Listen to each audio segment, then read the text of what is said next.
देश के 2 बार प्रधानमंत्री रहे डॉक्टर मनमोहन सिंह आज पंचतत्व में विलीन हो गए। गुरुवार की शाम को उनका निधन हुआ था।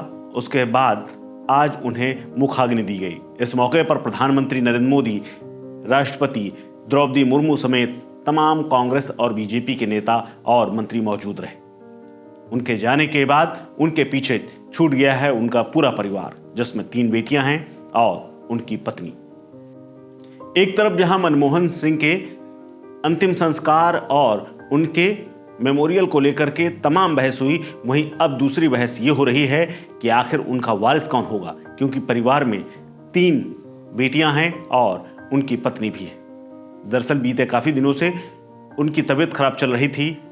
पिछली बार वो संसद में व्हीलचेयर में नजर आए थे और उसके बाद उन्होंने गुरुवार की शाम को एम्स में आखिरी सांस ली। इस सब के बीच में अपने पीछे वो करोड़ों की संपत्ति भी छोड़ गए, जिसको लेकर के चर्चा है कि आखिर उनकी वसीयत में क्या क्या लिखा हुआ है और वसीयत में उन्होंने सबसे ज्यादा किसको अपना हिस्सा दिया है।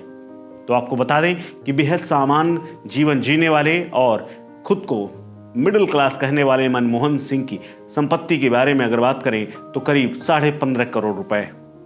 उनके पास प्रधानमंत्री रहते हुए भी उनके पास सिर्फ एक मारुति 800 कार थी, जिसके बारे में वो कई बार चर्चा कर चुके थे। अपने आसपास और अपने स्टाफ से भी वो ये कहते थे कि वो आज भी मिडिल क्लास हैं, प्रधानमंत्री भले ही हों लेकिन उनकी अगर गड्डी है तो वो है 800। हालांकि वो प्रधानमंत्री रहते हुए हमेशा BMW से चले, जो कि एसपीजी की सुरक्षा के लिए खास तौर पर एसपीजी ने मंगवाई थी।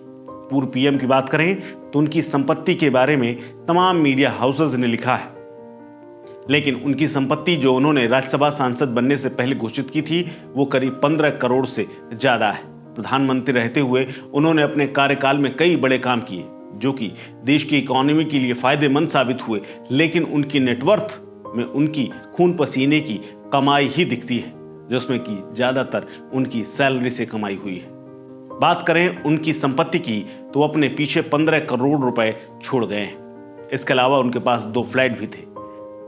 दरअसल पूरा जीवन उन्होंने सादगी भरा जिया और उनके जानने वाले और उनके आसपास रहने वाले लोग कहते हैं कि मनमोहन सिंह जब साल 2004 में प्रधानमंत्री बने और जब 2014 में वो हार करके पद से हटे, तब भी उनकी संपत्ति में ना तो कुछ ज्यादा खास इजाफा हुआ, ना ही कुछ उसमें बदलाव हुआ। इससे पहले साल 1991 से 1996 तक वो देश के वित्त मंत्री भी रहे, लेकिन उन्होंने हमेशा अपने काम को आगे रखा और मिडिल क्लास के लिए योजनाएं बनाते रहे। इसके साथ ही राज्यसभा को जो उपचुनाव हुआ उसमें साल 2019 में उन्हें राजस्थान से निर्वाचित किया गया था। वो निर्विरोध चुने गए थे, अब उनकी जगह खाली है।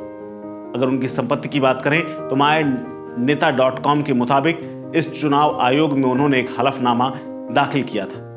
चुनाव में दाखिल किए गए संपत्ति के ब्यौरे के मुताबिक उनके पास 15 करोड़ 77 लाख रुपए की संपत्ति है। बैंक खातों में उनके ये रुपए जमा हैं। चुनावी हलफनामे पर नजर डालें तो ये बात भी सामने आती है कि उनके पास 2 फ्लैट भी थी। उनके ऊपर किसी प्रकार का कोई कर्ज नहीं था। उनकी संपत्ति में ज्यादातर हिस्सा बैंक अकाउंट में जमा हुआ था। इसके अलावा अचल संपत्ति के रूप में कुछ अलग था। हलफनामे में उन्होंने ये भी बताया था कि उनकी पत्नी गुरशरण कौर के तमाम जो अकाउंट हैं उनमें भी 7 करोड़ रुपए ही हैं, जबकि NSS, पोस्टल और सेविंग खातों में करीब 12 लाख रुपए से ज्यादा जमा थे। वहीं साल 2013 में डॉक्टर साहब की कुल नेटवर्थ करीब 10 करोड़ 73 लाख रुपए बताई गई थी। आपको बता दें कि चल संपत्ति के तौर पर दिल्ली और चंडीगढ़ में उनके पास 2 फ्लैट हैं, जिनकी मालकिन उनकी पत्नी हो गई, जबकि यही संपत्ति बाद में उनकी 3 बेटियों के नाम आने की पूरी उम्मीद है, क्योंकि वसीयत को लेकर के परिवार ने अभी कुछ नहीं कहा है, लेकिन जो नियमितः बात होती है उसमें पति की मृत्यु के बाद सारी संपत्ति उनके पत्नी के नाम आ जाती है। इस खबर में फिलहाल इतना ही। अपडेट्स के लिए बने रहिए वन इंडिया हिंदी के साथ। नमस्कार।